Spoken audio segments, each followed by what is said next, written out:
Well, actually, today we were celebrating Juneteenth, and I was doing some different research on different things I could share with our kids um, for them to continue growing in their knowledge and for us to be growing in our knowledge. And I came across a quote from a lady I went to seminary with. She's a pastor now over in North Carolina, and it says, "On Juneteenth, I'm reminded of a truth that I've learned over the last several years. It's not enough to just feel strongly about an injustice or to feel badly about it or even to speak up about it while remaining at a safe distance. Our lives are unchanged and untouched. This sort of lip service is only meant to comfort ourselves, to reassure ourselves that we are good people. But ultimately, it means nothing if it costs us nothing. And we don't have to look very far, any farther than the cross to know that this is true." And so tonight we're going to be hearing from Laura and from MA, both of whom take this quote very much so to heart. They have both dedicated their lives to fighting against injustice, and they could tell you stories up one side and down the other of how this has impacted their lives in probably some inconvenient ways. But it's a true joy and passion for them to continue to fight for justice, particularly in the area of housing. And just a reminder before we jump in of kind of the history we talked about of the lower Ninth Ward, um, that many of the people that lived in the lower Ninth Ward, um, they took this land because it was the land that they could get at the time, and then it was passed on for generation to generation. And unfortunately, because of the storm and the levees failing, and then the ways in which the policies were implemented after the fact, that generational wealth was taken. And so Laura and Emma are both going to talk about that. Um, yeah, they can tell their story better than I can. So Emma, if you guys didn't hear me, Emma, she is currently working also at a bookstore because she loves books. And if you ever talk to Emma for more than 2 seconds, you know this. And the person who was supposed to cover her shift tonight got strep throat. And so she's going to jump in a little late, but Laura is here. And I'm going to have Laura introduce herself, kind of where she grew up, about her family, and then also how she ended up in the lower Ninth Ward. Hit it. Is that my cue? That's you. Hi, everybody. My name is Laura Paul. I am the executive director of a nonprofit organization called lower9.org. I'm even wearing a shirt. We are a 501c3 nonprofit organization that was founded shortly after Hurricane Katrina. I was not the founding director. I was a founding board member, as the board vice chair. And I came on staff in 2008, and I've been the director of the organization since 2010, which has been a minute. We've been at this for a while. We've been engaged almost exclusively in housing. We operated an urban farm for a short time. 2 thumbs down on that, especially if you don't really know what you're doing, I have to say. So we were not great farmers. But we're decent builders, and we to date have fully built 94 homes in the lower Ninth Ward, and we've done repair and renovation work on over 300 more properties, which is more than anyone, including some famous movie stars you might have heard of. So we're proud of our accomplishments. We are not going anywhere. We're pretty dug in. We're pretty sustainable. We've been doing it for a minute. Our operational budget is very low. We keep a real tight watch over our purse strings and just give back as much as we can. We have a lot of volunteer help. Last year, over $600,000 in volunteer labor brought to bear in this community, over $10 million to date, just of volunteer labor, which is huge. That's church groups, that's college kids, that's individuals coming from around the country and from overseas, from other countries. I had volunteers with 35 different countries come and work with us so far. And so my personal background, I don't think is particularly interesting. I'm a suburban kid from outside of Toronto in Scarborough, Ontario. Anybody's Canadian geography is decent. It's kind of right in the middle above New York. But I lived most of my adult life in Montreal. Don't ask me if I speak French. French is not very good. If anybody who wants to speak French, don't do it with me. I don't recommend it. Terrible accent. But what is more relevant, I guess, is sort of how I got here. And by the way, no experience in the nonprofit sector, no experience with any work, anything like what I did. No volunteer experience, nothing. I don't know what I was doing before, or how I took this sharp turn into this milieu. But I had a job in Montreal. I got fired, which I highly recommend everybody do at least once in their lives.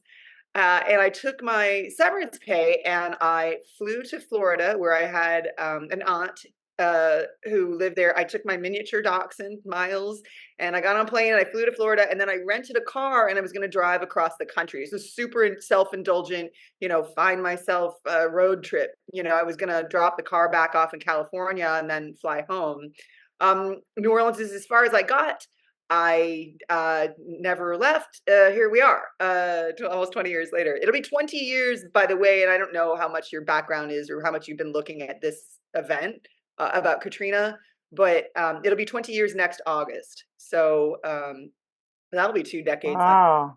doing this work, which is a lot. The organization was founded in 2006 and got its 501(c)(3) in 2007, but I was here in January of '06, so a little bit earlier, about 5 months after the storm. I came to volunteer for a couple of days, volunteered for just over 14 months, and then stepped into a role in a couple of different disaster relief organizations, kind of trying out different things and what fit. I worked for one faith-based organization. I worked for an environmental nonprofit organization for a little bit, and then kind of found my way back to lower9.org, and that was a good fit.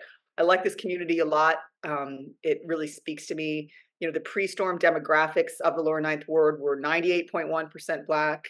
More than 60% of the population lived below the AMI. More than 40% lived below the poverty line. It's a low wealth Black neighborhood that really got short shrift with the recovery and is still suffering, to this day. They talk about population return, and the statistic for official population return is somewhere around, I think, 47%. But you need to understand that the only way we get that data is there's two means for data, clean data that's, sort of approved. And that's the United States Postal Service. So that's households receiving mail. And that's census data. Now, neither one of those data points is going to give you a true understanding of population return.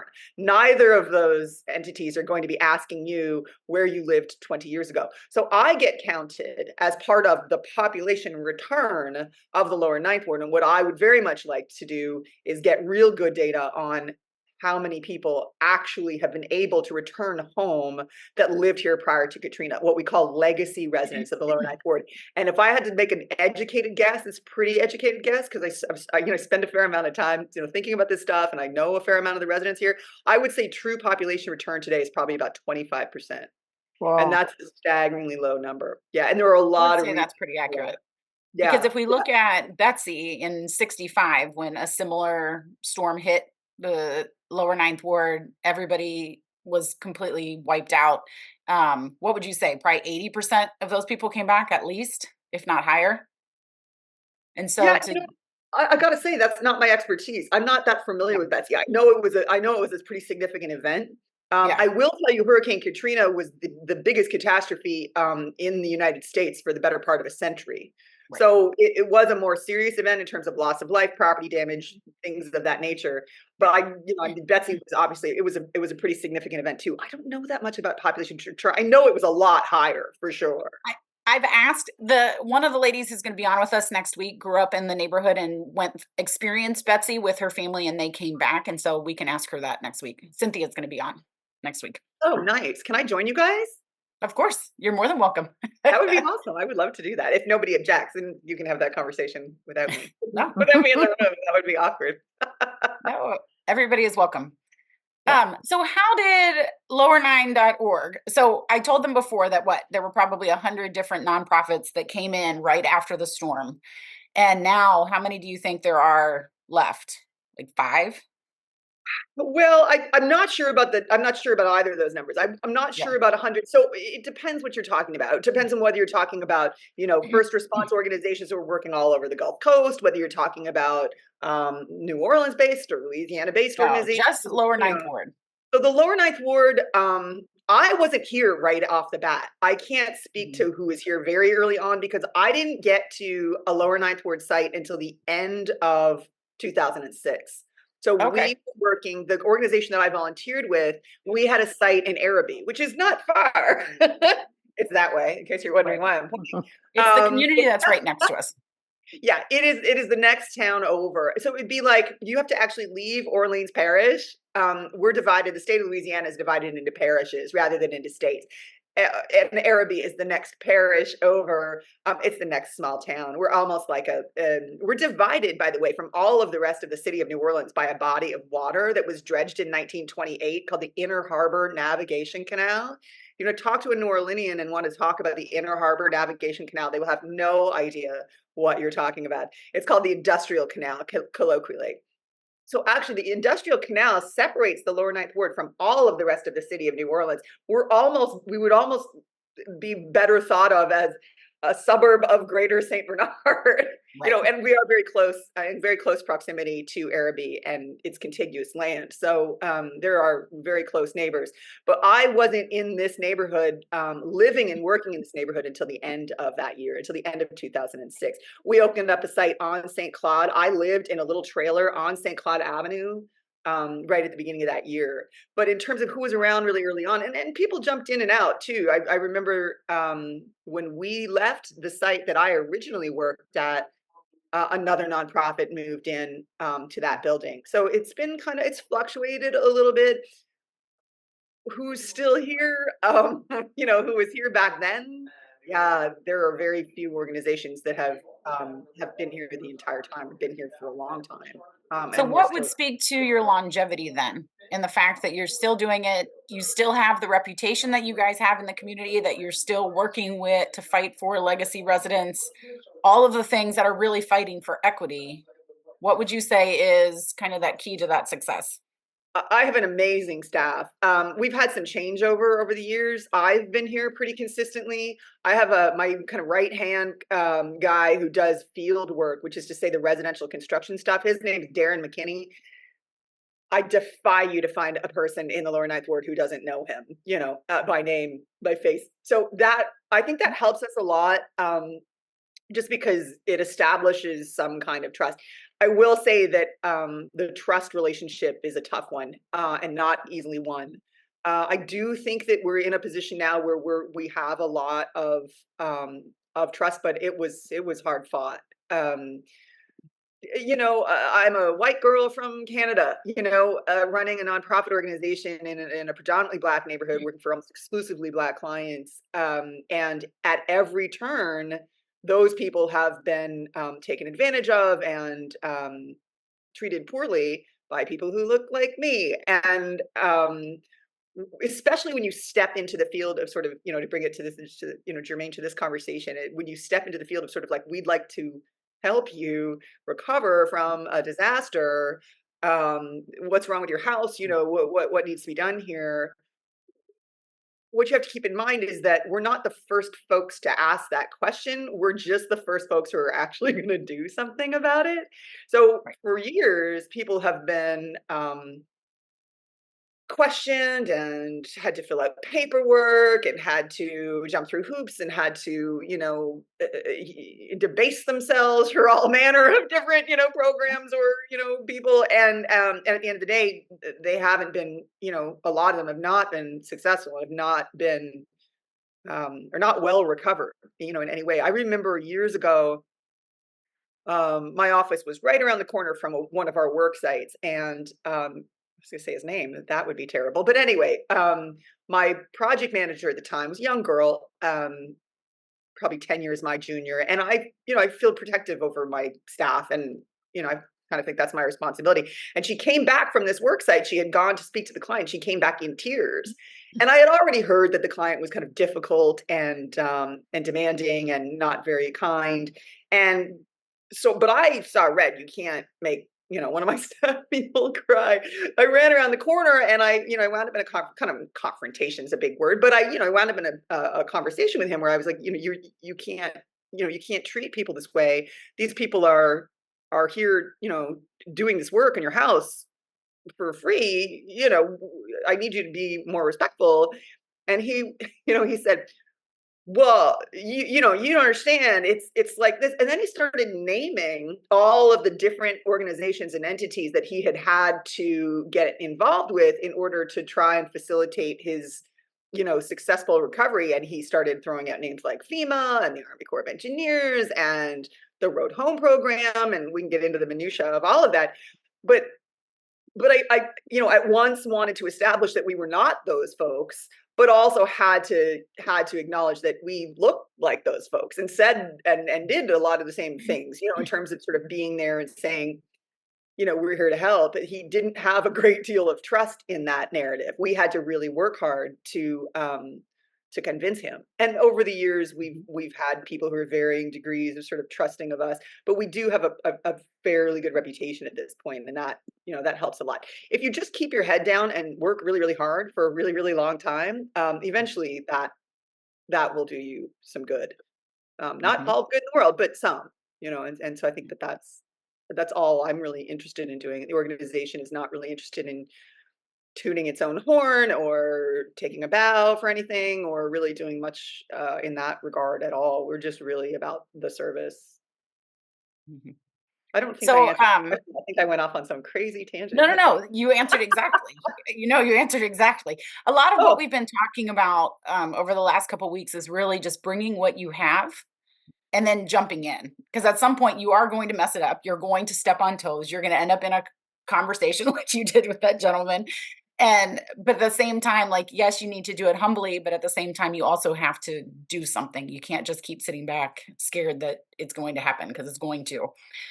But I don't even know how to ask this question, but last week, or was it 2 weeks ago now, you guys started working on replacing a roof for a house. Can you talk just a little bit, obviously not getting in all to the nasty details of all of it, but kind of why you are now replacing roofs for fairly new houses, and what is the importance of your work now with those residents? yeah. What Sarah's referring to is I guess a new program we're going to be running, repairing homes that another nonprofit actually built in the neighborhood, and not that long ago. So that organization started working maybe 2 or 3 years after we started, and left the neighborhood maybe 7 years ago, 6 or 7 years ago. So there's a Yeah, it's little probably window about in that. there of about 10 years where they were building houses, and they built 106 units of housing. Some of those are double units on a single property, but that's a lot of houses. Mhm. And they were all new construction, platinum LEED certified, green building. Um, there was a lot of On paper, they looked really good. they did, and their spokesmodel was so very handsome. I'm referring to for those of you who aren't familiar, I'm referring to Brad Pitt. Brad Pitt was essentially the spokesperson for this organization. He was on the board of directors. He was not the executive director. He was not on staff, and he was not an architect or a builder. So people are really on fire for blaming him for a lot of things. I don't blame him for anything. I don't know how you could. I mean, look at him. He's just so darn handsome. Uh, but honestly, there's a lot of blame to go around. These houses, to skip forward a little bit, I'm sorry, because I'm not explaining this very effectively. These houses are falling apart, That's putting it mildly. uh, literally falling apart. Some Yeah. of them have collapsed. Some of them have had to be demolished. Very few of them are structurally sound. Some of I them were remember, built so that they filled with gas. So if you lit a match, they would have gone up in smoke. yeah, Um, they how they the they have not roofs, they have not been very. well constructed, and they are not standing up to the test of time. They were originally quite exciting from an architectural perspective. The organization that built them hosted an international architectural design competition, and they chose several winning designs. I think about 16 different designs, and started building them. One of the houses is built by Frank Gehry, for goodness sake. He's like one of the most well-known American architects, certainly that I can think of off the top of my head. And it's all quite impressive until things start to fall apart. And so we got a single funder to come to the table with enough money for us to hire a contractor to do to replace a roof on one of these houses, because that's the first kind of thing you have to do, is get a dry envelope that you can work in to start working on the structural elements of the house. The roof is kind of obviously the most important thing, right? Or at least one of the very important things.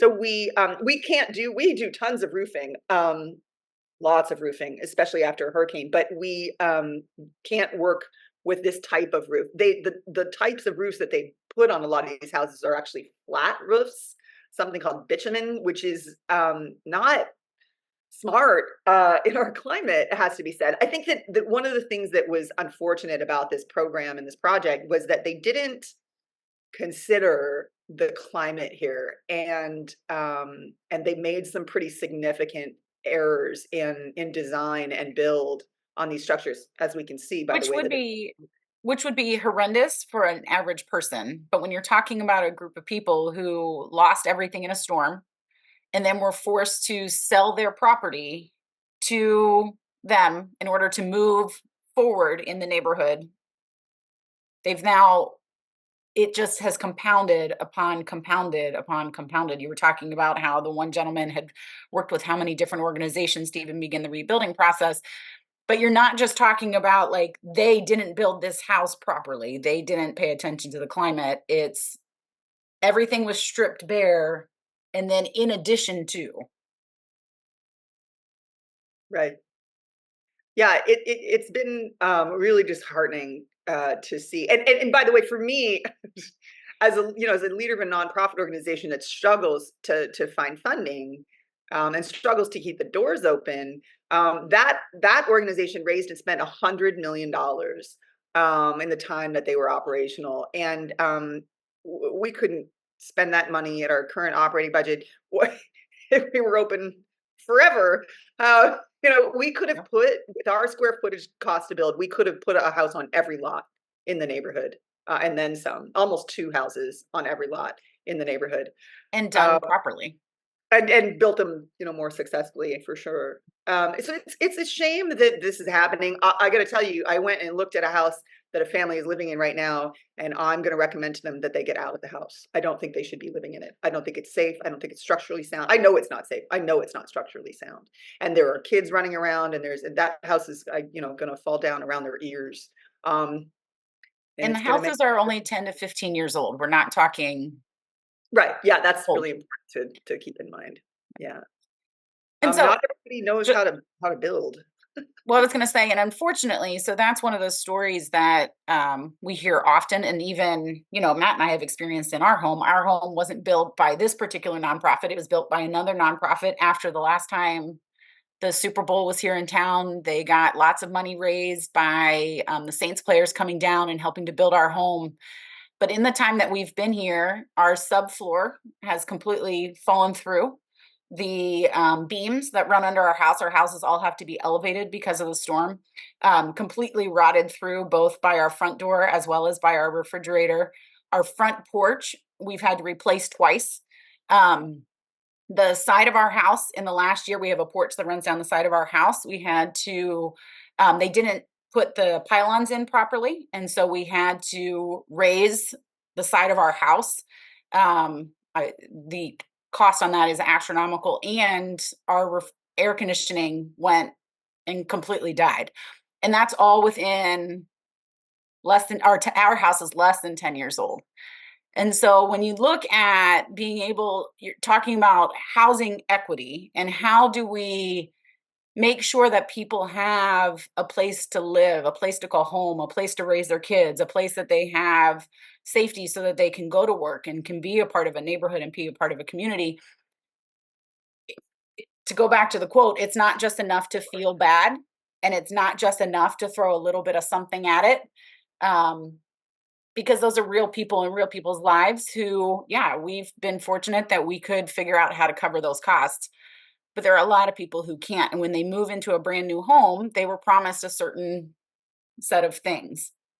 And Yeah, um, you're right to expect a certain thing. This a lot of what Sarah's talking about now, right now, whether it's a nonprofit organization or not that's building your house, a lot of what Sarah's talking about right now is something we call contractor fraud. And contractor fraud has been a huge, huge issue here. And it is a huge issue, by the way, across the country. Particularly with the elderly community. But you want to think about it as the way I always tell people is sort of if you think about taking your car to the shop, and I'm making a sweeping generalization here, but most of us don't really completely understand what's going on under the hood, right? I have no interest in knowing, and every time I take my car to the shop, somebody pops the hood and starts showing me around the engine like I care, and I do not care. I just want to throw money at a mechanic and have them make my car go from A to B, and I want the stereo to work, and that's about all I really care about. But I say this just, I'm being kind of flip, but I say this because most people don't know what goes into the construction of their home. And hopefully you don't have an experience like Sarah where you have to find out because things start to fail and you have to work with somebody to get them repaired and it's really spendy. But at the end of the day, if you're buying a house, you're just assuming that the people who built it have done their work correctly. And unfortunately, that is not always the lived experience. So it's a serious thing, and there should be some attention paid to that. And there is a little bit of attention paid. It's very, very hard to prosecute people for contractor fraud. It's hard to prove. It's hard to catch people. People in that line of work tend to move around a little bit, particularly after a disaster. We had a lot of folks coming in from neighboring states or from elsewhere coming in and doing work and then running off. And sometimes it's not even about shoddy work. It's about taking people's money and not doing any work at all. And that's a little hard to deal with. I remember I had been doing this work for maybe 3 years. And I remember sitting in an office of a nonprofit that I was working with, and I was doing project management for them. I was doing volunteer coordination for them. I was doing uh, admin, volunteer, all these things. It was a lot. It was a big job. It was a lot of work, and it was a big site. And I had sent a team of volunteers out to a woman's house the day prior, and the volunteers were stepping on the floor. Their feet were going through the floor. And there's only so much you can do with volunteers. You have to keep them safe. You have to keep them. And so, and this woman had a really bad experience with contractor fraud. One of the corners of her house was propped up with like a bicycle jack, like, and all her money was gone. And and I, like I said, I'd been at this work for a minute at this point, and I remember her coming to my office, and I have to have the conversation with her where I say, not only have you had this experience here today, but I can't help you with my resources because it's not safe for our people to work on your house. It's that badly damaged, which is obviously going to be a pretty rough conversation. She came to the office. I had my dog with me in the office, and I stopped and I said, just, I'll let you in, but just, are you afraid of dogs? I put my dog away. Like, is there anything I can do to make you more comfortable? And she said, no, no, no, I love dogs. We're sitting and we're talking. And she picked the dog up and she was holding the dog in her lap. I'll never forget this as long as I live. And she was holding the dog, she was petting him. And at one point, we're having this really tough conversation. She turns to me and she says, it must be so nice to have him for companionship, your dog. She's like, I get really lonely sometimes. And I remember clear as day, I get goosebumps every time I tell this story. I almost gave this woman my dog. And I thought, okay, girl, you got to take a knee. And I took a year off from talking to clients. I did the volunteer coordination, I did the project management. I did not speak to a client for a year because at some point you have to kind of sometimes, and I've had a couple of moments like that over the years where I've been like, no, no, I need to step back from this in a certain way, for a minute and still do the work, but but yeah, something has to give. So yeah, I don't know why I told you all that story, but No, it's helpful. I was going to say, just to piggyback on right before that story, as you were talking about, contractor fraud and all of that, and just doing things poorly. I think something that we often don't talk about is when working with people who need something, like you need a house, you need repairs done after a storm or whatever, is we have to be careful about our mindset that we don't look and say, they should just be grateful that somebody's here doing it, that they should just be great, that mindset of just get the work done, it should just be fine, because we all deserve a home that's not falling down around us, regardless of how we got to that situation, regardless of how we ended up needing somebody to help us. um, we have to make sure that we're careful in our mindset of how we come to that work. Hey, Ma. Well, hey, everybody. I'm so sorry. I think Sarah probably told you my coworker was sick today, so I didn't get to leave an hour early as intended. So anyway, here I am. I'm happy to be here. No problem. Laura was just sharing a bit about the work that lower9.org does, and talking a little bit about the inequity in construction and how they're now moving into really helping a lot of the Make It Right homeowners with their homes and everything. not a lot So, of them. We're not going to be able to help a lot of them. Let's be clear. It's going to be really, really expensive work, because we're going to have to sub out a lot of it because we don't have the wherewithal. We don't have the knowledge of the building materials or the experience with the techniques. But we're going to try. Yeah. So just to correct that one sorry, word, because I don't know that we're. No, it's all right. I would love to help all of them. I'm not sure that I we're going know. to help the Of majority. course. Hi, Ma. I haven't seen you in a minute. How are you? I know. Good to see you. Ma, tell them tell them your first experience in the Lower Ninth Ward, because I'm pretty sure. Oh, well, one of my very first was with lower9.org. So yeah, we can start there. Ma, how did you end up connected, or kind of tell us a little bit about your background, but then how you ended up in the Lower Ninth Ward and doing housing equity? Yeah. So I'm a lawyer. Even before I went to law school, I was doing community organizing around housing. And then when I graduated from law school, I worked at a legal services program around for 6 years doing low income housing. So I've been doing housing my whole career. And then after Katrina, I just went to visit New Orleans because I wanted to see what climate change was going to look like.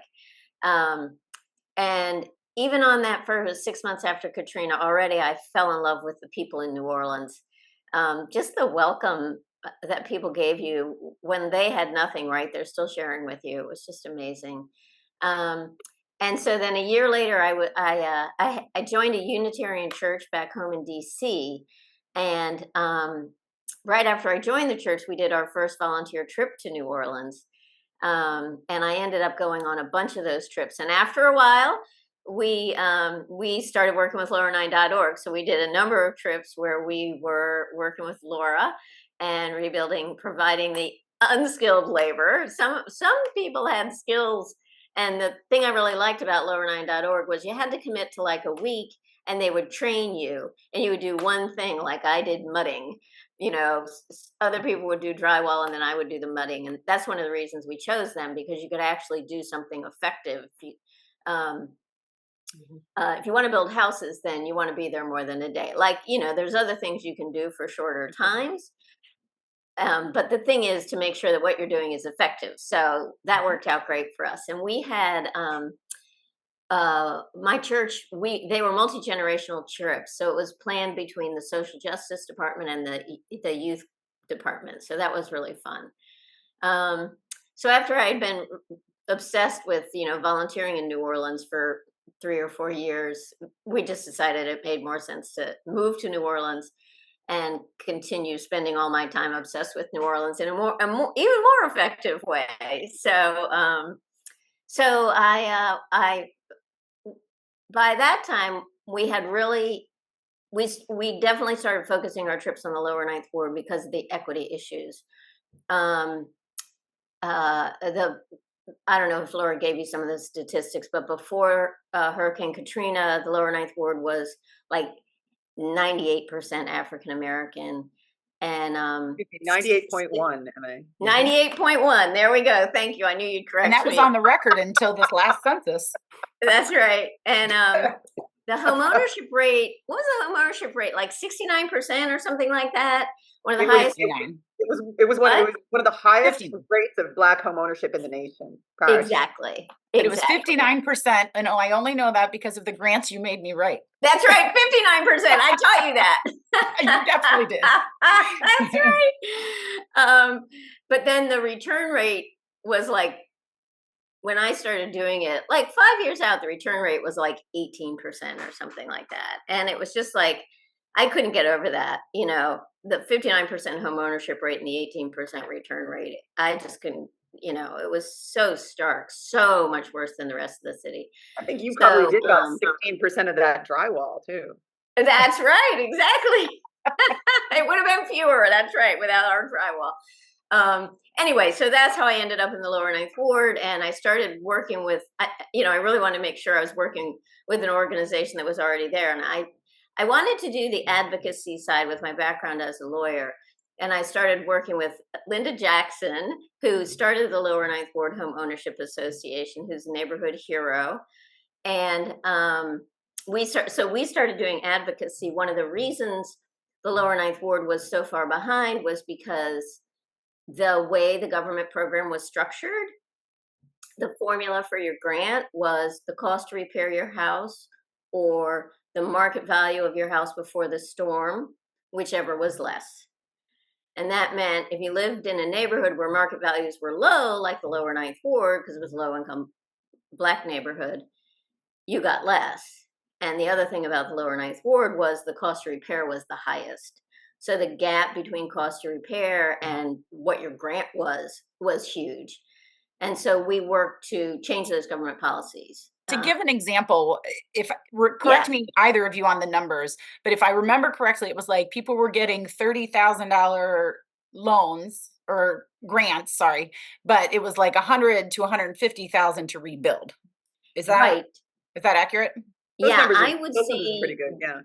The in the Lower Ninth Ward, because the damage was worse because of the way the levees and waterways were structured.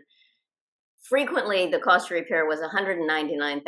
I don't know why. There must be some reason they didn't want to put it at $200,000, but it was always $199,000 because you had to build a whole new house, and the awards would be like $70,000.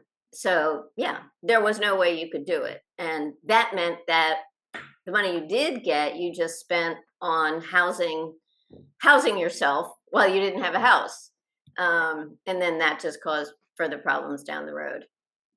So that's the not very short answer. No, that's very helpful because we were talking about Laura's mostly doing kind of contracting work and coming in and repairs and after the storms and all those kind of things. Can you talk a little bit more about what the Homeownership Association did kind of from an advocacy standpoint to kind of help things on the front end?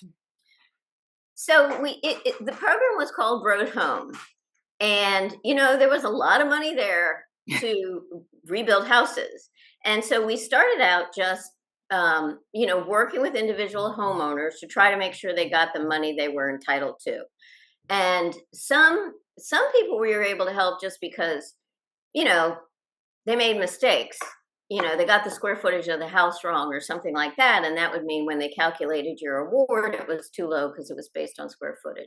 So some people we were able to help just by, you know, going through their file and making sure they got everything they were entitled to under the current rules. But as we were doing that, we figured out the big thing was for a lot of people, even if we found missing money, you know, found a way that they hadn't gotten everything they should, that original $70,000 was already spent. And so, and then the government would say, oh, I'm sorry, we owe you another $40,000. And the homeowner would be like, well, that's fine, but $40,000 doesn't do me any good. And I already spent $50,000 on rent for the past 10 years, right? So that's when we realized we needed to change federal policy and find a way that the government would not deduct the award that they received previously and sort of replace that money. And one of the things we did was we got a policy passed that said, if you spent the money we already gave you, if you spend it on rent, then we're not going to, we'll replace that money basically. So that was a really effective policy change until we got to where they were supposed to implement it. And then they just created new hurdles. So it was a matter of proof. Okay, so if you spent your award on rent, we'll replace it.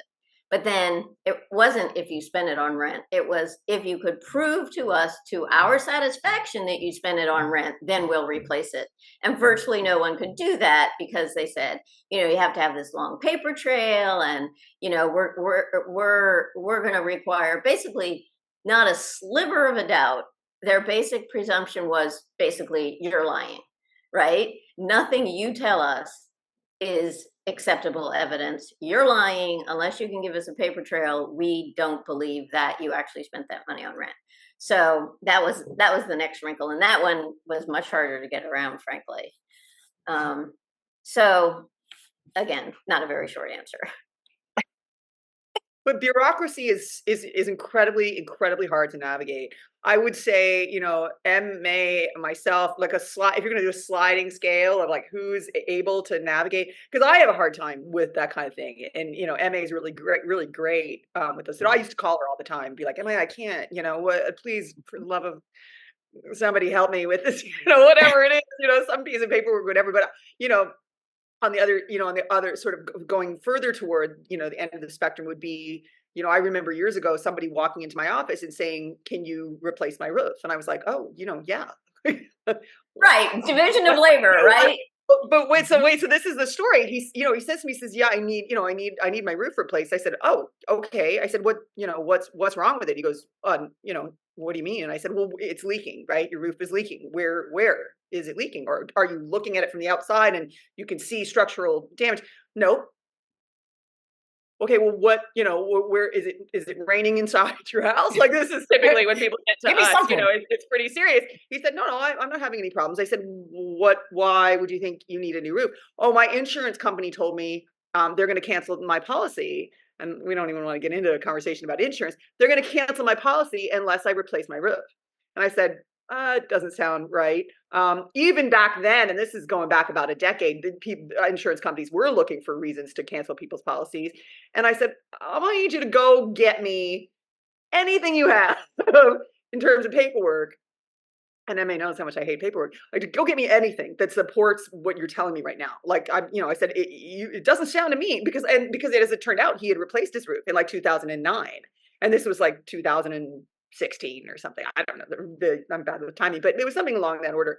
And he went and came back with a shopping bag full of, paperwork. And it turned out that his insurance company had told him they wanted him to get a roof inspection before they would rewrite his policy, which in and of itself is ridiculous, but whatever. And he hired a contractor.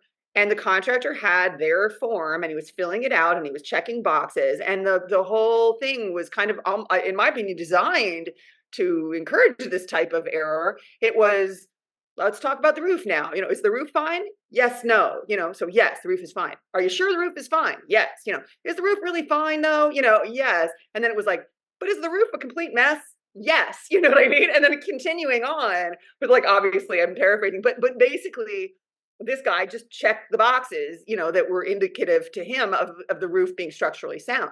Well, the insurance company gets that one check box that says, the roof is a complete mess, and they cancel this guy's homeowner's insurance policy. And I had to reach out to the contractor and say, you've made a mistake here. The roof is fine. We walked the roof. We looked at it. It's structurally sound. I'm going to need you to look at your other notes here and your notes from the visit, and you come back out if you'd like to, which he wasn't anxious to do. I said, I'm going to need you to change this. I need you to check the other box. I need to, he needed to initial it. It was all done. I had to send it in. And then they rewrote his policy and everything was fine. And we saved ourselves, 2 weeks worth of work, and $20,000 putting an unnecessary new roof on his house. But I tell this story just to make the point that if you put up enough hurdles, like MA is talking about, you put up enough hurdles in somebody's path, particularly, and the road home application was no small feat. Somebody told me it was 70 pages long. I don't know if that's true, but it was unwieldy to say the least.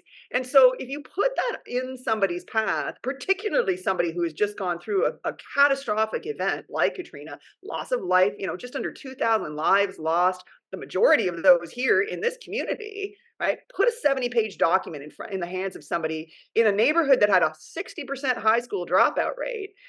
Put a 70-page document in their hands and tell them that's what they need to do to get any kind of help, and then create a program that was found in a federal court of law to be discriminatory against Black homeowners. And on and on and on. So when you sort of like pile up all these things, contractor fraud. By the way, there was also something called mortgage fraud. When people got these settlements, small as they were, they went to people's bank. They went first to, and Emma, you correct me if I'm wrong about the details of this, but to my understanding, the checks were made payable not to homeowners, but to their mortgage lenders. And mortgage lenders in a lot of cases said or maybe they weren't made payable to them, but the mortgage lender themselves said, you're responsible for paying your mortgage in full with this money. So people paid off their mortgage, because when your bank tells you to do something, when your mortgage holder, tells you to do You mean the something, mortgage on the house that doesn't exist anymore? Correct. But you've got to pay your mortgage in full, and then you can start rebuilding with the $0 you have left. And that happened a lot too. Yeah. So contractor fraud, mortgage fraud, insurance fraud, crazy amounts of like bureaucracy, paperwork, just hurdle after hurdle after hurdle. They have an expression in what I could consider to be my industry, in disaster relief. Okay, they have an expression. They say disasters don't discriminate, which is arguable, okay?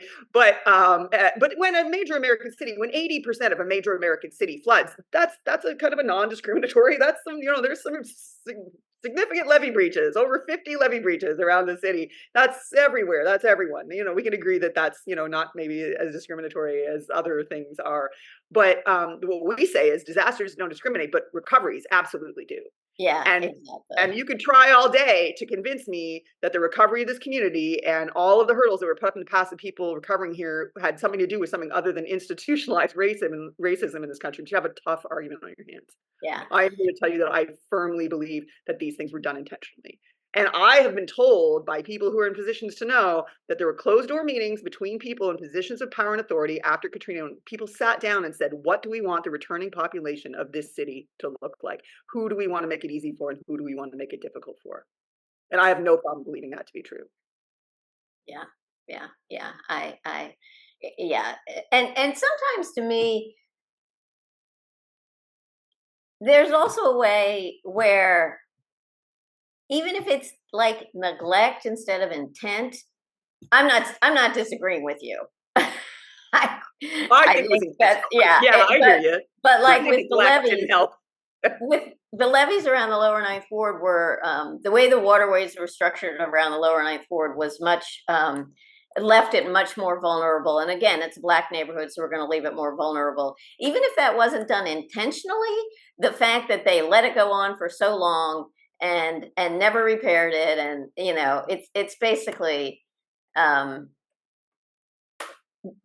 level of neglect actually basically kind of rises to the level of intention. I agree. That wasn't very well stated, but I do want to go back to, we actually have done good though. I'm so sorry. Sound like, well, we might have taken a hard left. Wrong, right? This is not. We are not here to discourage you from being involved in the neighborhood. Absolutely not. Well, so the question is, when you're facing this insurmountable thing that's in front of you, Linda literally coming back and saying, I don't see my neighbors coming back, and she just literally starts picking up the phone and starts calling people she knows, or Laura, you find the one person who's like, I just need my roof put back on. How do you make the decisions as executive directors of these organizations on where to start?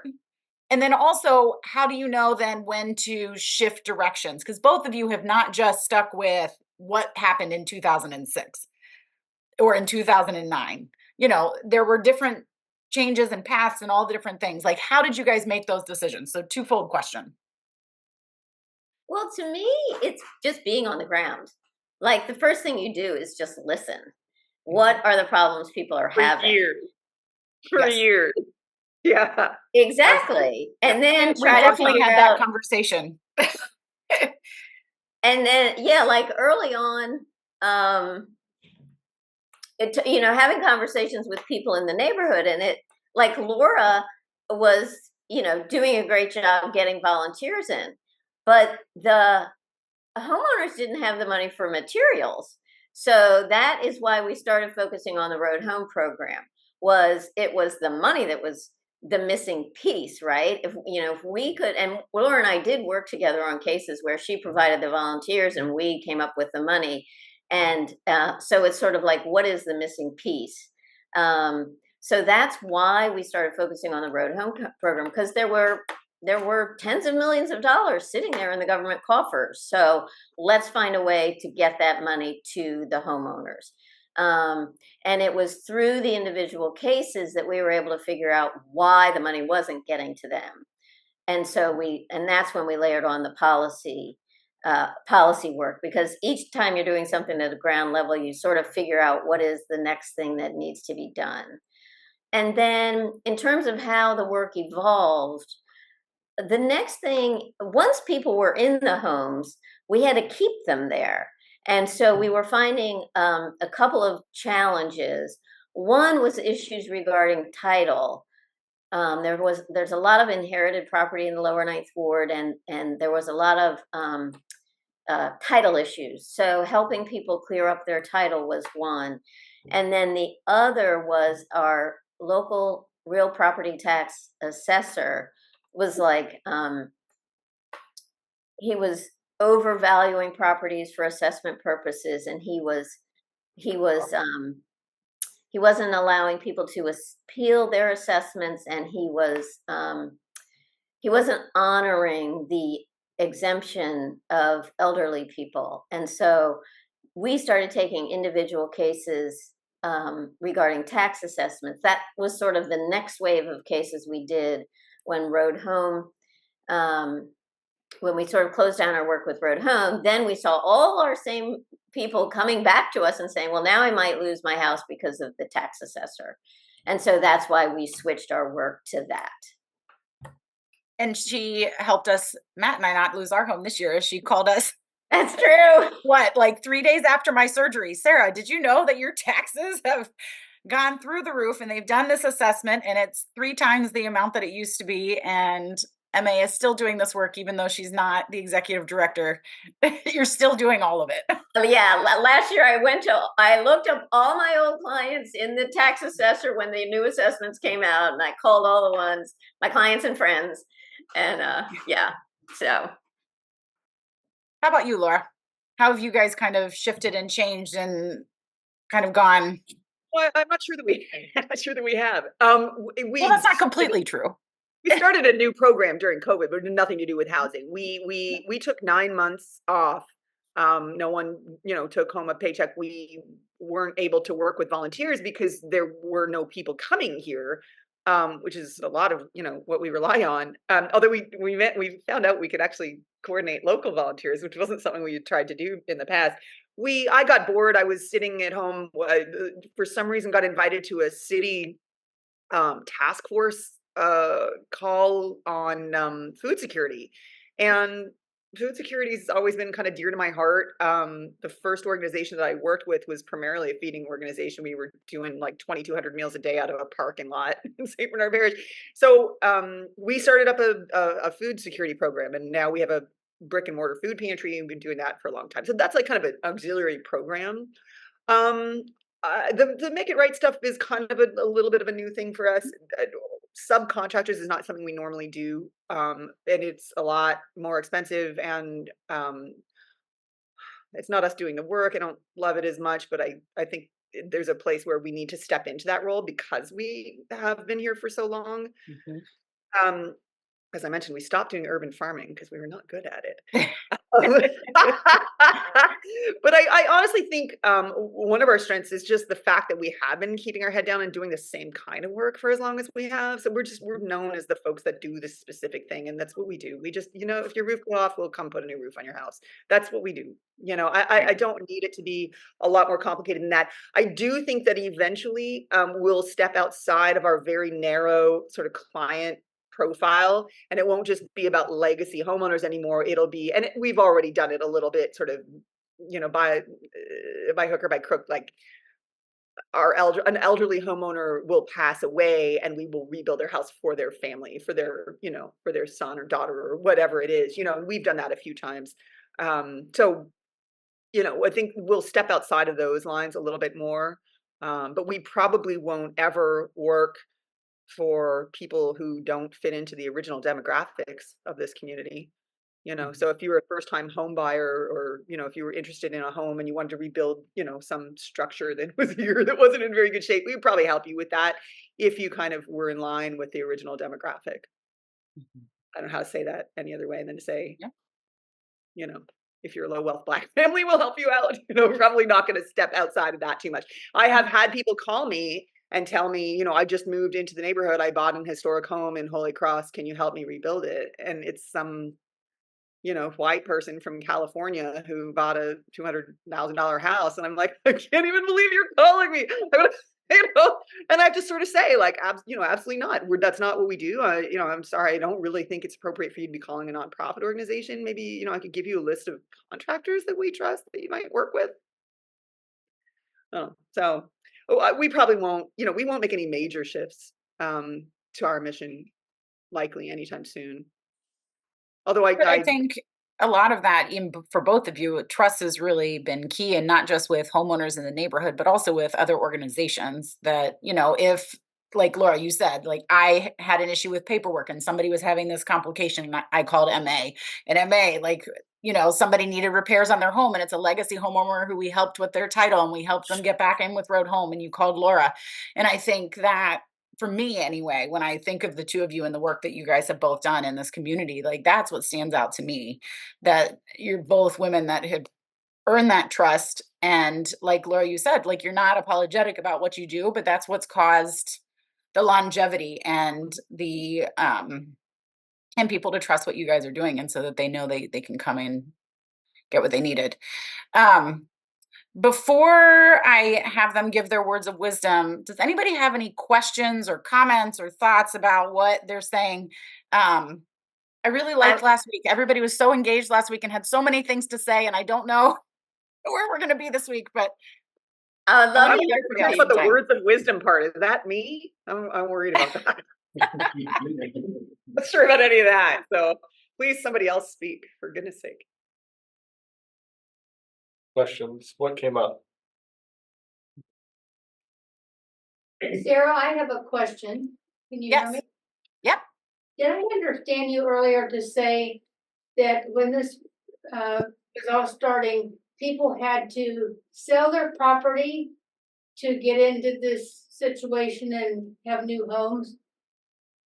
So specifically for Make It Right, and MA and Laura, you guys are going to have to do this, because so me listening, these are the two ladies that I listen to when I'm listening in meetings. And my understanding was, in order to be a part of the Make It Right rebuilding, is you had to be in a certain part of the lower Ninth Ward. And so if you lived outside of like these 3 blocks, then you had to sell your piece of property and buy a piece of property that was closer up to the levee in order for Make It Right to then rebuild your home. And so they lost all of that equity that they had in order to move forward. And now they're having to completely redo their homes because they're falling apart around them. Is that, did I say that accurately? They probably didn't have any equity. Okay. Well, it depends where they lived. If it was a vacant lot, it didn't have much value. But it would have grown in value as Okay. as things moved along. But to me, one of the things about Make It Right, I know you've talked about this before, and this kind of gets to that issue. They always talked about, Brad Pitt talked about, oh, we're helping these people come home, blah blah blah. We're going to give them a house for, we're going to give them a house. We're going to sell them a house for $150,000. That is not helping me. That is no subsidy at all. Like, that's the value of the house. If you didn't put all this ridiculous stuff that Laura has to have a contractor to repair because there's the level of technology is ridiculous. Even aside from the fact that they fell apart, $150,000. My house was paid for before the storm, so they didn't have the land didn't carry any equity. Okay. But the house was paid for before the storm, right? Most of them, I don't know if Laura said this, most of them didn't have mortgages, and now they have $150,000 mortgage with Make It Right. If you really wanted to help people, don't put a 250. The houses cost $400,000 or $500,000, and don't put an extra $250,000 worth of subsidy in there. Just build a $150,000 house and give it to the people who had a house before the storm. Which is something that you did do. You got 10 lots donated with subsidies so that people could buy them for the appropriate amount, and then got contractors who were reputable to build them. Yeah, we got enough money to pay the contractors so they would move in without a mortgage. You're bringing them back to where they were before. It's no help to just sell people a house for $150,000. You could do that on the open market. Make It Right hasn't done anything for you. Right. Except for give you a home that's going to fall apart. Right. Even if the program worked, they hadn't done anything for you. But once the house starts falling apart, now you are so far behind where you were before you ever got involved with them. And if you look up, press about Make It Right, and there's a fair amount of it, and There's a lot. And kind of fortunate that Brad Pitt was involved, because his name, still encourages people to, click a mouse or what have you. When you look at press, if you get involved in the comment section, which I do not recommend, you'll start to see people who aren't very well informed about it, making assumptions about not only the type of people who live in these houses, and the fact that the houses were probably fine to begin with and people just aren't maintaining them. That's a common thread. But what people don't understand, what people say all the time, is these people were given these houses for free. They had their hands out, they got a free house, and now they're complaining about the free house they got. And I have to go in and be like, under no circumstances is that what happened. Educate yourself a little bit. Like, if something seems, just a little bit Too of a good to deeper be true. part of some people who are making pretty hateful comments online would be nice. I jump in every once in a while. I haven't done it in a while because I'm just like, whatever. We're just gonna keep our heads down and Well, sadly, though, those are the comments that anything posted about the Lower Ninth Ward, those are the comments that we get and are often fighting against the terrible things that people say about our community. And, all of those things go into making it more difficult to continue to restore the neighborhood to what it was before. I had a volunteer bring me a map one time that they got at a hotel concierge desk in in the French Quarter of our city. And it was a map of New Orleans. And, you've got the whole city kind of, for those of you who aren't familiar with the geography, the whole city is over here. We did show them a map of it. How we were separated from the rest of the city by this body of water. On the other side of the Industrial Canal, where the Lower Ninth Ward is, just a big red X. This concierge at this hotel took it upon themselves to literally tell every single person who took a map of the city of New Orleans that area was verboten. There's just no reason to go there. Do not go there. It's not safe. It's not, Well, I was going to say, we had friends that this group knows. John and Mona Oliver came to visit us, and they were meeting us for dinner at the one restaurant when Cafe Dauphine was open right before the storm, for Ida, or before COVID. And they tried to catch a taxi, and the taxi would not bring them. Oh, that happens all the time. Us for dinner. And we still can't get pizza delivered to our house now that Uber and stuff, occasionally Uber will come, but we can't get things delivered to our house still. And as far as I know, the statistics, the last I saw is that actually the lower ninth ward is the safest area of the city currently, per the most recent statistics. That could have changed, but it's important that we watch what we're saying and how we're saying it and the impressions that we give. Other Anyway. questions Yes, other questions. or Yeah, comments? I was a little bit curious. What was y'all's process, and what did it look like when you were getting policy changed? Because I don't even know where anyone would start to do that. When you were talking about getting policy changed, So, what did that even look like? yeah, right, exactly.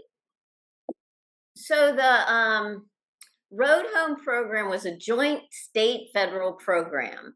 And so it was housing, HUD on the federal level, and the State Disaster Recovery Administration, which was part of the Office of Community Development. So we started out reaching out to the Disaster Recovery Unit, and we had like lots of meetings with the leadership over there, and we did a lot of community organizing.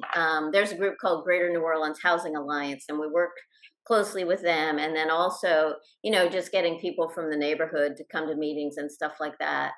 And it was one of those things where the state would say, "Oh, HUD won't let us do that," and HUD would say, "Oh, the state isn't, hasn't put in the request or something." So we just had to be constantly pushing the state and HUD to come up with. We really created a new way of doing things, right? So we really were pushing them to do something different, and so we just had to keep pushing, and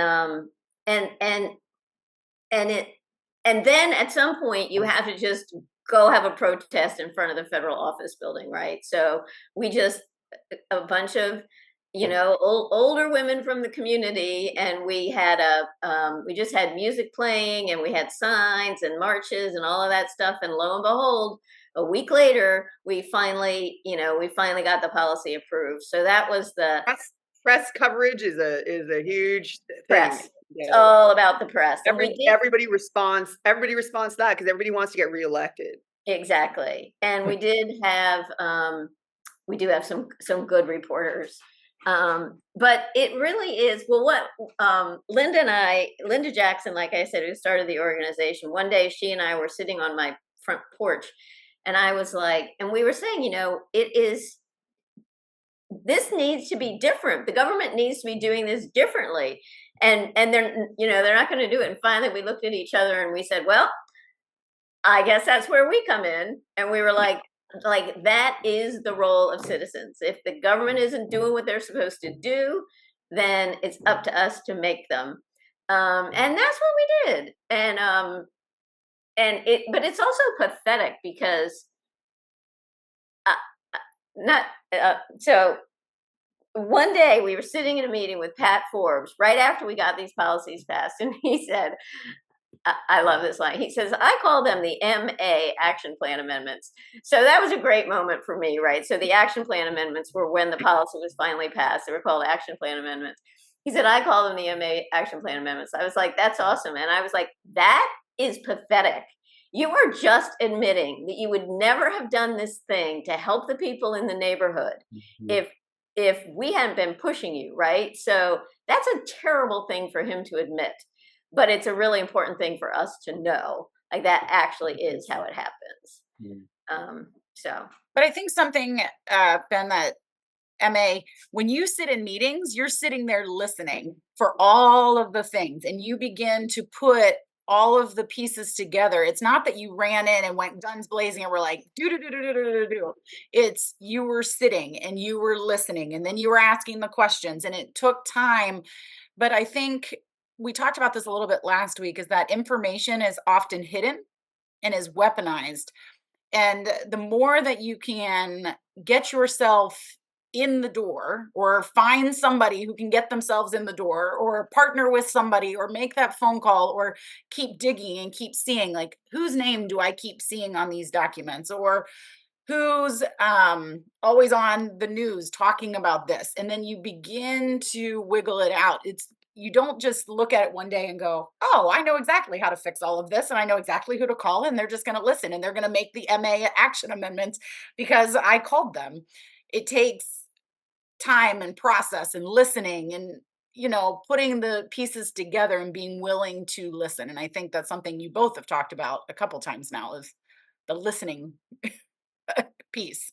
And that gets back to the power of the community organization, right? Like I said, we worked with this group called Greater New Orleans Housing Alliance. That's an alliance of like 30 different community housing groups and community development groups. So that gives them the ability to kind of get the attention of the officials.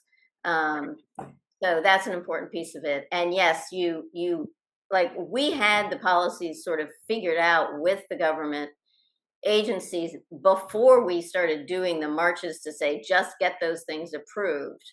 Or you just do, anyway, you do the march at a strategic point. Where you have a particular goal. Either we need to get your attention or we need to get you to take this action, but you were doing those public actions at strategic points.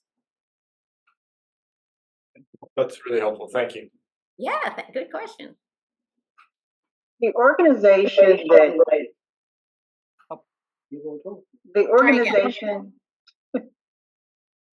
the organization that Brad Pitt was working with, did that organization just leave?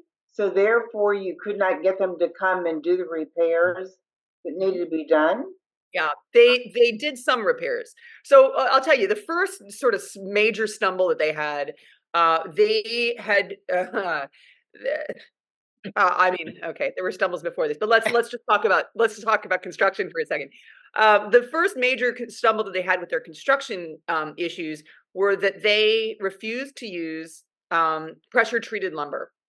So I don't know who is familiar with the different elements of sort of what building practices are best implemented, but in our climate, you build with pressure treated lumber. You do. And the reason you do that is because we have issues with water, we have issues with insects. It's what you use. They did not want to use pressure treated lumber because pressure treated lumber is inundated with chemicals. Okay. And they are a platinum LEED certified cradle to grave. I can't even remember the expression. Cradle to cradle. Cradle to cradle, which is weird to me, but whatever. Cradle to cradle, green. I almost said that and I was like, that sounds stupid, but whatever. Anyway, they're a platinum LEED certified green construction company. They don't want to use anything with any creepy chemicals in it. They want to use things. They want these houses to fall to the ground and wildflowers to spring up. Unfortunately, that's happening a little earlier than they had anticipated. But what they did was they used a brand new and completely untested product made by a company called Timbersill, and it was glass infused lumber. Now, that may or may not be a good idea. As it turns out, it wasn't and isn't, but they didn't know. But here's the thing. Here's a low wealth Black community that's been completely decimated by the biggest catastrophe to hit this country in 100 years. So let's try something new. Let's experiment on them, okay? And they built all of the wooden elements of the first 70 houses that they built with this product, and it failed. And that is a construction term, and what that means is it all fell apart. And they had to go back now to, and this speaks back to your question, they did do the repairs necessary to fix that. But that was early on in the process. Financially, I'm sorry? I was going to say that was very early on in the process. So that was almost, though, the turning point for them financially. You could actually see the organization if you knew what to look for, and I do. That was the kind of pivot point for them where all of a sudden they weren't just spending money like drunk sailors on shore leave. They were starting to say like, ooh, this is going to be a problem. Like we've gone back, we've fixed this one issue. But you could tell that they were sort of starting to see that it was going to be pretty spendy for them to continue to do the right thing by these houses. And then they started getting into houses that needed to be completely rebuilt. And then they ceased, not that long after, they ceased new construction completely. And then they built like one or two more houses that were in very poor shape that clearly needed to be built from the ground up. And then they went away and never came back. And literally disappeared in the middle of the night, if I remember correctly. What's that? They literally disappeared in the middle of the night. I'll show you guys a picture of one of these houses when the the front of it came off, because it'll illustrate the kind of thing that is common with houses here that are not built correctly. Now, it's not the timber sill was a whole different thing, and again, it was, and then they Make It Right sued timber sill, and timber sill went out of business, and lawyers are making money, and they're the only people who are. And here we are, years later, and people don't have houses to live in. But this, and I'm going to hold a picture up to the camera. I hope that's all right. This is a Make It Right house. Oh, good. After the front came off it, and now that house has been fully rebuilt at Make It Right's expense. So that homeowner, but that's a flat roof house, right? I don't know why I look weird poking my head around this. You can see the rot, you can see the water damage, you can see how structurally unsound this house is. And that's one of the ones that they did. Oh, I think he just gave you power. You could. Okay. Yeah. Now. I'm done. I don't think they could see it in the room. Can you put it up one more time? Yeah, sure. Yeah, I'm sorry. Here. Yeah, there you go. Hold it still. You can actually see it right now. That's as steady as my Oh, yeah. About this. See what I'm talking about? Yep.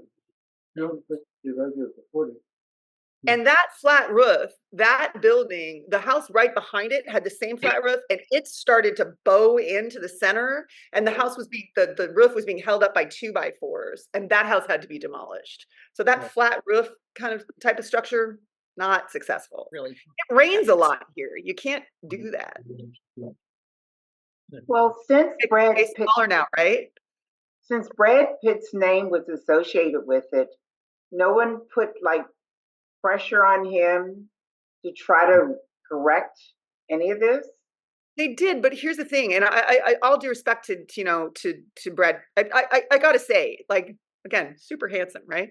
But also, he's really good looking. But here's the thing: I can't go to his movies anymore. It's terrible. I won't go to his movies because they just make me mad at him. it's not his fault. Okay, I would say it's not necessarily a super popular point of view, but he was the pretty face behind the people who took bad advantage and made bad things happen and did poor work. He's not a construction worker. I mean, we all see him in our heads as a construction worker once in a while, but no, he's not an architect. He's not responsible for the structural integrity of these homes. I disagree.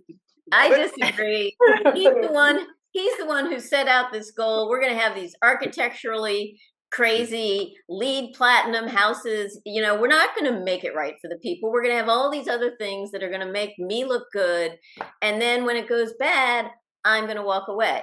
Like Brad Pitt could just step up to the plate and say, here's $20 million, rebuild all the houses. Right. Well, it's funny you say that because he just did, right? And it wasn't $20 million. It's 20.5. Do you remember this? This just happened recently. Y'all are familiar. Oh, right? Oh, I didn't hear this. No, there's the an announcement. Last I heard, Global Green was supposed to pay the $20 million, and they didn't. Global Green made an announcement that Brad Pitt had committed $20.5 million to a lawsuit, to class action lawsuit, and they were gonna handle it. And then they backtracked and said, "Oh, we didn't say that," which they absolutely did. Right. We didn't say that. What we said was we would be willing, and I spoke to the executive director of Global Green on this subject, as you might imagine. He said, what we said was we would be willing to raise $20 million. And I said, so would I. Who wouldn't? I would love to, and I'll guarantee you your $20 million with my organization is going to go a heck of a lot further than it did with Make It Right or it would with Global Green. But they made this big splashy announcement, and Brad Pitt came out publicly and said, really appreciate Global Green stepping up, and we were partners way back in the day because they built some other houses, if y'all remember. And, we're just so glad that this is coming together. And there was never any money. Right. Brad Pitt did nothing. Brad Pitt could have come forward with $20 million, and he did not. That's true. I think that he bears blame for not actually making it right. Like, he's in a position to actually fix the problem he started, and he has not. I agree with you, Laura, that in the beginning I think he had really good intentions. Anyway, we could go on. I was going to say, we could sit here and have this conversation a long time. Sorry. Any other comments, questions, or concerns? And I'm trying to figure out the original funding. Was it FEMA? Was it private? Was it grants? I mean, and you're all Right. organizations, are they grant funded to build these houses? How are the houses being financed? Is it insurance? I'm just trying to Whose figure houses are you talking the people that lost their houses and had to rebuild. Are you talking about Make It Right or more generally? More generally, like how Oh, did you get okay. the funding to make the houses, or how did, I'm assuming Make It Right was more private funding, and then I'm wondering about FEMA Yeah. funding and insurance funding. So it's like it's just very, Yes, there is. So there is federal disaster funding that is administered by HUD and the state. And that was $9 billion to rebuild the houses, rebuild homes after Katrina across the state. That's the biggest source of money. And then there's also private insurance. Those are the two big sources of money. And FEMA does not do much with housing. They do really sort of emergency grants, like when you're displaced, they do like temporary housing and food and stuff like that. They don't do permanent housing. And then they do infrastructure, right? So they get involved with the city Right. of New Orleans and repair like curbs. And sewers. I can tell you horror stories about that we're too, still but that's having a whole different repaired. story. And commercial properties and that kind of thing. Right. Yeah, exactly. Yeah. And then, the Rapid Transit Authority, like our public transportation system, things like that. They do a pretty poor job of a lot of that too. I could tell you a bunch of stories. Right. But it is mostly the federal HUD money. And so that's why the fact that that program was blatantly discriminatory was such a big problem, and especially for the Lower Ninth Ward having been 98.1% African American before this storm. so did you have to advocate with HUD, or how did you get that process moving?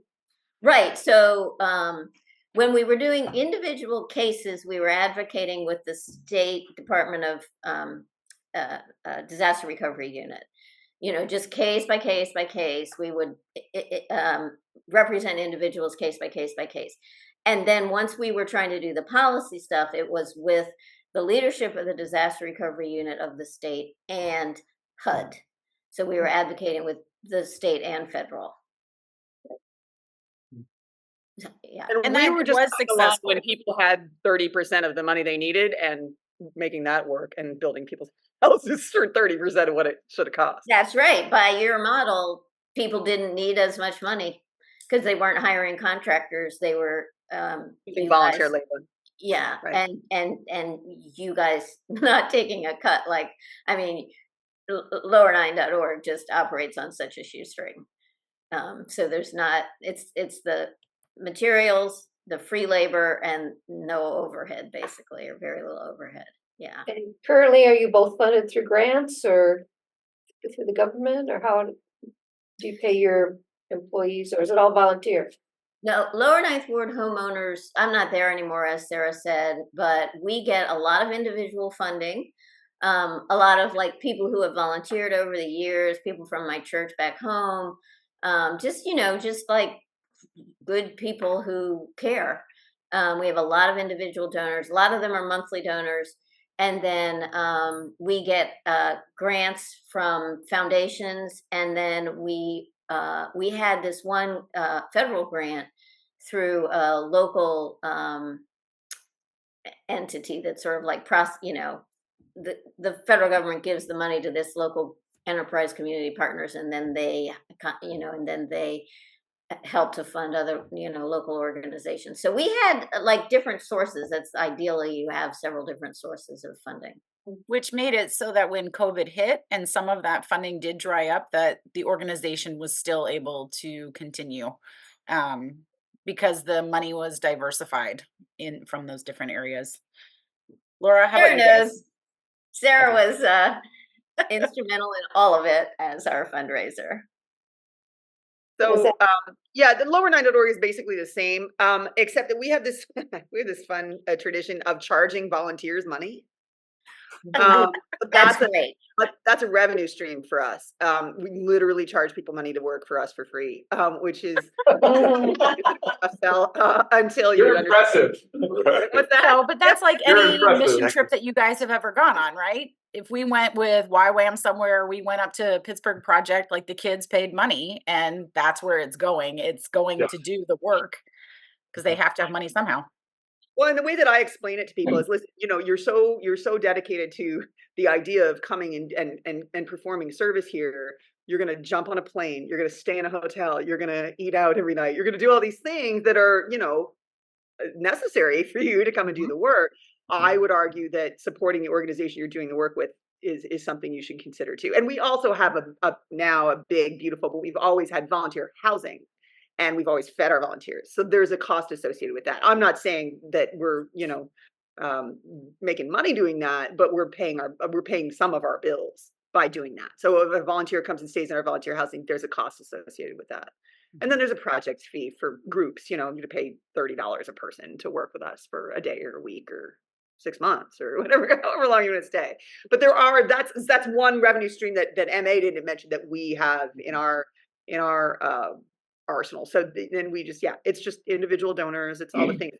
And Sarah's right. You really want to kind of diversify as much as you possibly can so that you're not reliant on one thing that could easily go away in order to keep your organization sustainable. And just one more thing on that subject. What the volunteers are getting, like you are getting this life-changing experience. Like, 100%. Yeah, I'm sure you guys all know this, but I started coming down with my church, and as I said, it was youth. It was like high school students and adults, and it was just life changing for all of us. Just being in that. That was really early on in the disaster. I mean, 5 years out was still early on in terms of the status of the Lower Ninth Ward. Just really being there, making a difference, and getting to know people, and understanding a different community, and also getting to know each other better. Like, most of the people who went on those trips became much more committed to the church. We became much more involved in the church because we now had these really deep relationships with other people in the church. And it's just like the layers of what you learn and what you experience, and who you know is incredible when you do this kind of trip. And I know you guys all know that, but it's just really meaningful. And I've had young people change their major in university. I've had people run for office. I've had people quit whatever else they were doing and come down here and spend years doing this work. I mean, that's you and me, Laura. No, I mean, that's it is life changing. It is a huge thing, and it's an experience that and Emma is quite right. You're going home, even people who don't stay forever. You go home and you better how meaningful this and impactful this kind of work can be, and you bring that knowledge and that experience home with you, and you do that work in your own community, and then everybody in the world is better off. No, I'm just saying, and again, we're sort of preaching to the to be choir. able to partner with organizations like what you both have. Mission trips have been done poorly in the past, and we've had these conversations and all that, but there's also ways to do it in ways that are honoring the people that you're helping, and to create that partnership and those long-lasting relationships that you wouldn't have otherwise. So there's nothing inherently wrong about doing short-term trips. It's how do you do them, and how do you partner with organizations that are there doing the work day in, day out. But so we're running out of time. So last words of wisdom is, and I've asked everybody this. So this particular group is really looking at, like, how do they begin doing some of this work on their own? Clearly, they're not moving to the Lower Ninth Ward in order to do policy work or necessarily to build houses, though they might. I'm up for it. We've got lots of land. We can make this happen. But what words of wisdom would you give to this group in taking those next steps of doing advocacy work, of doing equity work, of really working in their own communities? What kind of word of wisdom would you give? I gave a tour of the neighborhood to a husband and wife years ago, and we started talking numbers, and I was like, we've built, 80 houses, and we've done this and that, and da da da. Her husband was like, well, what was the population, before? How many houses were there before? And I was like, well, the population is around 14,000. He goes, but what you're doing is a drop in the bucket. And it's like, it was so funny. She was like, honey, and I was like, no, he's 100% right. But here's the thing, like, put a drop in a bucket. Do that and see where it gets you.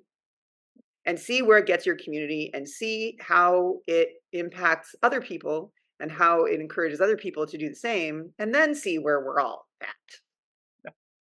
That's good. I like it. Nice. One of our, I'm trying to remember the slogan we had, but it was something about building relationships. Like one of our key guiding principles when we were working in the Lower Ninth Ward and in New Orleans as a whole was about building relationships. I think you were saying this a little bit earlier, Sarah. We're not just coming and building houses, and we're not just swinging a hammer and walking away. We're getting to know. We're building relationships with the people in the community, and I think that's even more so when you're doing it in your own community. Get to know. I don't know how you choose what issue you want to work on or whatever. Just get to know people who are part of the community that you're trying to help, and follow their lead in terms of what are the issues that matter to them, and just it's a partnership, right? It's always a relationship. You're not doing it for other people, you're doing it together. I guess that's basically what I'm trying to say. You can't just, it doesn't work to figure out, oh, this is what needs to be done, we're going to go do it, without being in partnership with the people whose lives you're talking about, I guess is what I would say. It's good. Well, I know that both of you have made huge drops, and I'm beyond grateful for both of you, and you've built lasting relationships, and I thank you both truly for coming on and sharing, and I appreciate you both so much. Thank you all. Likewise, Sarah, and so excited. I wish I had gotten a chance to really meet you all more.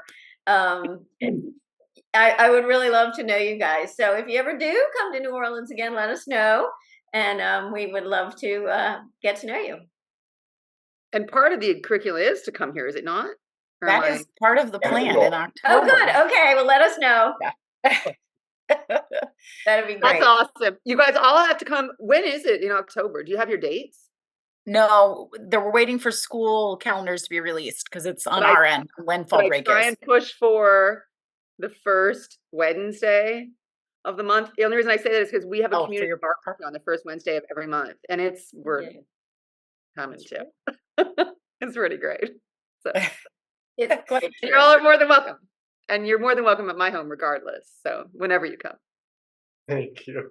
Thank you. Thank you. Thank you. Really appreciate y'all, and really looking forward to meeting y'all in person whenever we get those spring breaks or fall break schedules.